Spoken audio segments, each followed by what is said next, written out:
السلام عليكم ورحمة الله وبركاته. أسأل الله سبحانه وتعالى أن يغفر لكل من ينشر هذا المقطع. الآن أمامكم الداعية الأصم الأبكم الكفيف، ما يشوف ما يسمع ما يتكلم، 35 سنة، اللي هو ياسر. أبين الحين شوف يفتح عيونه، شوف عيونه، قرب يا شيخ قرب، يشوفون عينه، شوفوا لون العين، لونها أبيض، وأبيضت يقول ما أشوف ولا يسمع ولا يتكلم.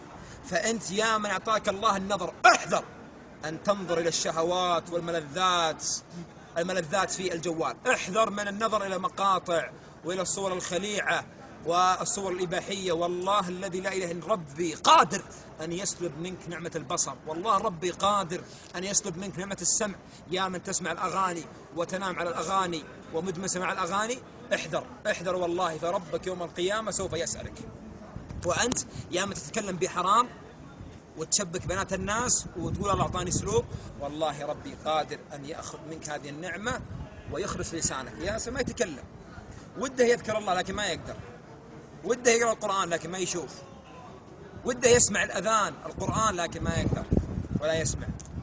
فيا أحبابي إخواني أخواتي، نتقي الله في أبصارنا ونتقي الله في قواتنا ونسخرها في طاعة الله. قال صلى الله عليه وسلم: اغتنم 5 قبل 5، وشبابك قبل هرمك، وصحتك قبل سقمك، قبل مرضك. فنغتنم يا اخواني الصحة.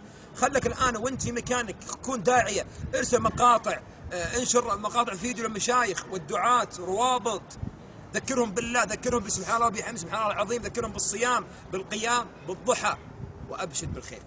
أما ترسل مقاطع اللي هي بزينة ومقاطع قبيحة، فأنا أقول احذر على نفسك.